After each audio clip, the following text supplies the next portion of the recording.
Тогтвортой хөгжлийн боловсрол 2 төсөл. Энэ удаагийн дугаартаа бид нийслэлийн хаавал дүүргийн 34-р сургуулийн эко клубын багш Үлзий Дэлгэрийг урьсан байгаа. За учир нь юу гэхээр зэрэг яг энэ удаагийн дугаараараа бид доктортой хөгжлийн боловсрол 2 төслийн хүрээнд тус 34-р сургууль дээр явагдаж байгаа үйл ажиллагааны талаарх мэдээллийг бол үзэгчдэд хүрэхээр бэлтгэсэн байгаа. Ингээд зочноо өгтөж авъя. Сайн байна уу агшаа? Өглөөний мэнд. Өглөөний мэнд. Хоёлаа тэгэхээр тэр зааланд очсон үү те? За таны ажил тавлаг байна уу? Тавлаг. Тэр Үлзий Дэлгэр агшаа одоо энэ өглөө та хоёр үзэгчдэд яг одоо энэ доктортой хөгжлийн боловсрол төслийн хүрээнд за 34-р сургууль дээр ямар үйл ажиллагаа зохион байгуулагдаж үр дүнгээ үзүүлв. Энэ талаар ихлээд мэдээллийг хүргэе тийм ээ. Доктортой хөгжлийн боловсрол төсөл хэрэгжснээр сургуулийн эко клубын сурагчид маш их одоо сурч хөгжиж байгаа. За тэр чутгаараа одоо сурагчид маань хог хаягдлаа ангилан ялгах, гадаа сургуулийнхаа ногоон байгууламжинд цэцэг мод тарих, за төмс хүнсний ногоо тарих, хүлэмжиндээ одоо улаан лойл, өргөс тэмхийг тарих гэдэг ийм олон аргуудаас суралцж байгаа. За мөн одоо хавар намрын мод тарих өдрүүдэд мод бот тарж гин, дулаан нөгөө урин дулаан болоод хавар болж гин, намрын одоо өдрүүдэд туулгоолынхоо ойр орчмыг одоо айс ав газруудыг цэвэрлэх гэх мэтчлэн олон ажлуудад оролцдог.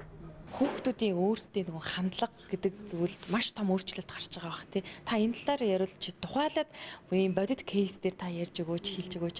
Тухайлбал 3 дугаар ангийн сурагч гэдэг юм уу, 5 дугаар ангийн сурагч эко клубын гишүүн хүүхэд за яг энэ доктортой хөгжлийн боловсрол сургуулийн орчинд одоо яг энэ хэрэгжиж байгаа төсөл хөтөлбөрүүдэд оролцсноор яг тухайн хүүхдийн өөрийнх нь энэ хандлага ер нь хэрхэн нөлөөлдөг юм бэ? Хандлага бол асар хэмжээгээр одоо өөрчлөгдөж байгаа нь бол харагддаг. Тухайн хүүхдээ одоо нүдний харцнаас л мэдэгддэг шүү дээ, тий? Мэдэгддэг. Тэгээд хүмүүс тавьж байгаа шаардлага нь хүртэл өөрчлөгдчихдөг. Тэгээ нөгөө одоо хог хаягдлаа кармалаад явж идэг ч юм уу, тий? Ерөөсөн эргэн тойронд хог байхгүй бол кармалаад явж идэг. Тэгээд хогийн сав байгаа нөхцөлд кармаанда байгаа хогоо эргэлээ ээждэг, тий? Гэхээс өксүүлээд аялал зугаалгад явахдаа бол бас энэ тэнд хог хаяхан байсан.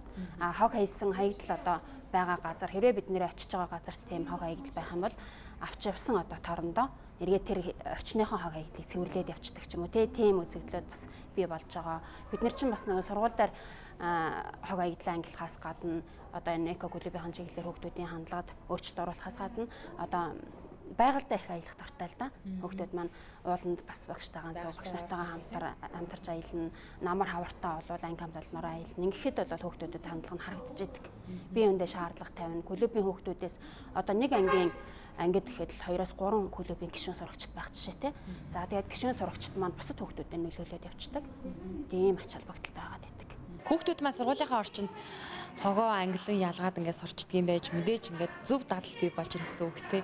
Гэр орныхоо ч юм уу гэртээ байгаа үедээ бас эцэг эхтэй шаардлага тавьж явах юм уу? Ер нь бас эцэг эхчүүдтэй ингээд уулзж хахад танд бас юу ярьж явах юм? Тэр талаар бас сонирхолтой.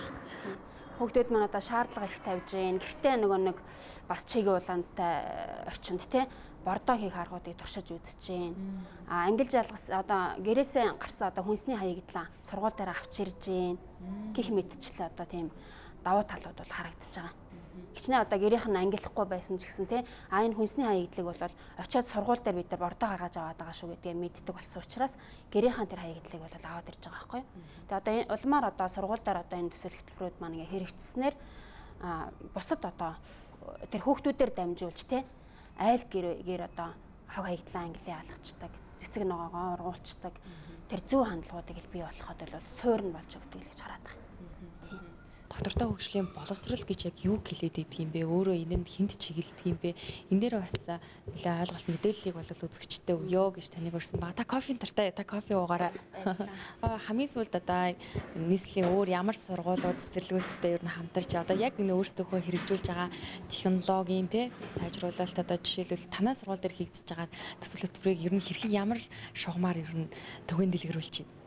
За хамгийн сүүлд яг нөгөө одоо энэ ковид гарсантай холбогдуулаад сургуулийнхаа нөгөө эко клубийнхаа пэйж хуудасаар бүхий л одоо сургалтууд бусад одоо нийтэд хүргэхийг хүсэж байгаа мэдээллүүд бол хүргэгдээд явж байгаа. Тэгэхээр үүнийгээ бол би одоо улсын хэмжээнд тий туршлагын түгээн дэлгэрүүлж явж байгаа гэж харж байгаа. Тэгэхээр эндээс суралцсан хүмүүс маань ер нь пэйжийн маань чат хэсэг тийм мэдээлэл хэсэг бол ер нь байнга л одоо завгүй байдаг. Тэгээ би ажлынхаа одоо завсар цагаар яаж хийж байгаа л хүмүүстээ хариултыг өгөөд тэгээ заримд нь бол тусаж дэмжих тийм зөвлөгөө мэдээлэх энэ аргууд бол бүгд хэрэгжээд ингээд явдаг. Тэгэхээр ганцхан одоо сургууль цэцэрлэг гэхгүй тийм бусад одоо аж ахуй нэгж айл өрхүүд иргэн бүр одоо энэ мэдээлэлтэй бол танилцаад туршлага нь бол хүмүүс хэрэгжүүлээд зөвлөгөө мэдээлэл авахаас хүмүүс манадтай эргэж холбоо бариад ингээд явж байгаа. Баярлалаа. Энэ өглөө бас бидний урилгыг хүлээн авч ирж за биднэрт яг энэ доктортой хөгжлийн төслийн яг одоо үр дүнг биеэрээ мэдрээд орчин тойрондоо түгээн дэлгэрүүлж байгаа Үлзий Дэлгэр багш танд маш их баярлалаа. Тэгээ доктортой хөгжлийн маань өөрийнх нь яг үзэл болол нийгэм, эдийн засаг, байгаль орчин гэсэн хаяг тулгын 3 чулуун дээр тулгуурлаж явдаг. Тэгэхээр одоо бидний сургууль цэцэрлэгт одоо энэ хэрэгжүүлж байгаа энэ үйл ажиллагаа бол улмаар яг энэ 3 тулгын 3 чулуун тулгуурлаж бүхий л одоо тий суурн болж явж байгаа гэж харж болж байгаа. Одоо хог хаягдлаа ангилаад ялгана гэдэг чинь байгаль орчиндөө илтэй. Эргээд нөгөө эдийн засгийн эргэлтэнд оролцож байгаа тий. Тэгээд нийгэмд одоо үзүүлж байгаа тэр эерэг хандлага тий эдгээр зүйлүүдэд нөлөөлөд ингээд явж байгаа. Тэгэхээр бидний одоо энэ хамтын хүч хамтын энэ ажиллагаа бол нийгэмд маш их одоо асар их ач холбогдолтой ийм үйл явдал болж байгаа гэж захан тэмдэглэе. Ер нь хөтөлбөрийн төгсөл та тэрийг үзээ сууж байгаа үзэгчтэй бас за хураалга хэлээд хоёлаа яг энэ удаагийн булангаа өндөрлөе тийм ээ. За ингээд нийт одоо үзэгчтэй хандаж хэлэхэд бидний ирээдүй болсон үр хөвгттэй бид нар одоо байгаль орчин их дэлхийг яг л энэ сайхнаар нь авч үлдэх хандлагыг төлөвшүүлж өгөөрэй гэж одоо уриалж байна. Ингэснээр болоод бидний үр хойч маань сайн сайхан одоо ирээдүйд те гэрэлтэй сайхан ирээдүйд сайн сайхан одоо нийгэмд амьдрах бүрэн боломж бүрдэж өгнө шүү. Ингээд та бүхэн маань одоо байгальтай ээлтэй бүхий л одоо аргачлалд суралцаж их дэлхийг одоо аврах хүмүүсийн нэг юм шүү гэж уриалъя. Нийслэлийн хаан уул дүүргийн 34-р сургуулийн эко клубын багш Үлзий Дэлгэр урагдан оролцлоо.